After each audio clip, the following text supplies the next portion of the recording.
बिस्मिल्लाहिर्रहमानिर्रहीम। अस्सलाम वालेकुम। Welcome to my cooking channel.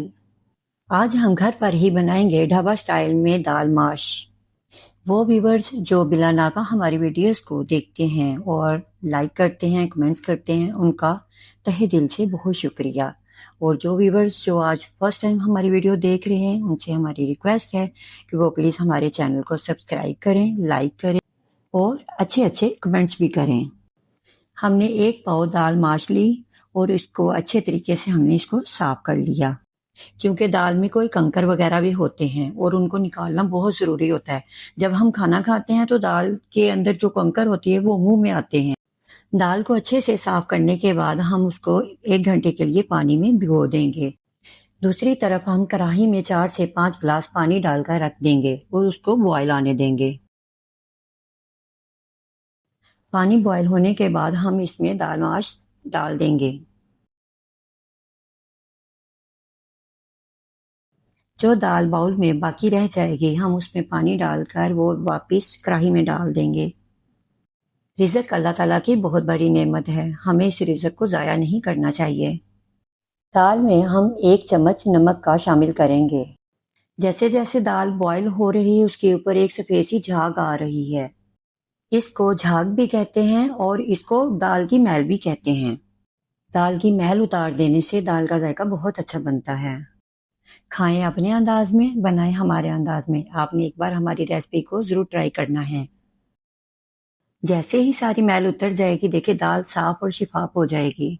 इसके बाद हम इसमें एक मोटी इलायची शामिल करेंगे और इसके साथ एक दालचीनी का टुकड़ा भी डालेंगे। मुझे इन मसालों की खुशबू बहुत अच्छी लगती है और आपने भी मोटी इलायची और दालचीनी को स्किप नहीं करना। अब हम मीडियम फ्लेम पे दाल को आधे घंटे के लिए पकने के लिए रख देंगे।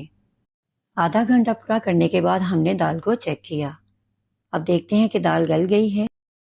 जी माशाल्लाह, दाल तो गल चुकी है और हमने इसको एक कनी पे रखा है, बिल्कुल गलने नहीं दिया, क्योंकि अगर दाल बहुत ज़्यादा गल जाएगी तो वो बिल्कुल खीर की तरह बनेगी। ये देखें, हम कैमरा क्लोज करके आपको दिखाते हैं कि दाल कितनी खिली खिली और एक एक दाना बिल्कुल अलग अलग लग रहा है।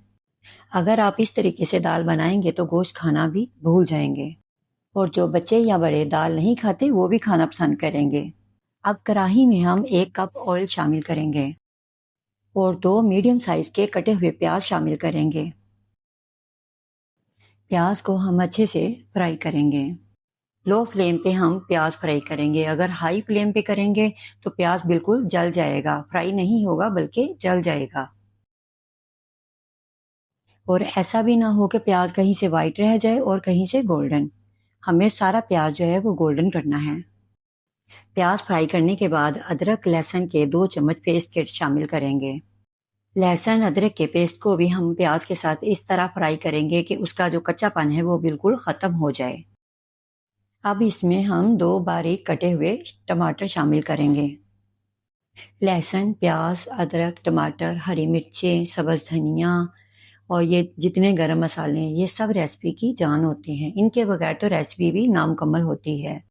आपने बिल्कुल परेशान नहीं होना। अगर आपके पास कोई चीज़ कम है तो आप उसको स्किप कर सकते हैं। हमने मसाले भून लिए हैं। अब हम इसमें डालेंगे 1 चम्मच नमक, 1 चम्मच लाल मिर्च का, 1 चम्मच दरा मिर्च और 1 चम्मच हम इसमें डालेंगे हल्दी पाउडर का। आप अपने जायके के हिसाब से नमक मिर्च को कम ज़्यादा कर सकते हैं। 1 चम्मच खुश्क धनिया पाउडर का डालेंगे। 1 चम्मच ज़ीरा।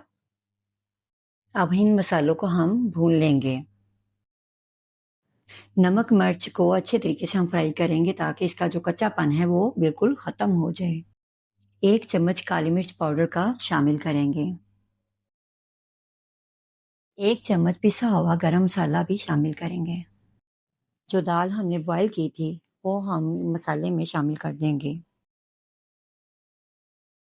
दाल को हमने एक कनी पे रखा है ताकि जब हम मसाले के साथ इसको फ्राई करें तो 10 मिनट के लिए इसको हम दम पे पकाएंगे तो दाल ज़्यादा गल ना जाए। दाल और मसाले मिक्स करने के बाद हम इसमें 1 कप पानी शामिल कर देंगे और 10 मिनट के लिए हम पकने के लिए रख देंगे। ताकि दाल अच्छे तरीके से गल जाए। माशाल्लाह माशाल्लाह, दाल की खुशबू दाल का जायका बता रही है कि माशाल्लाह दाल माश बहुत अच्छी बनी है।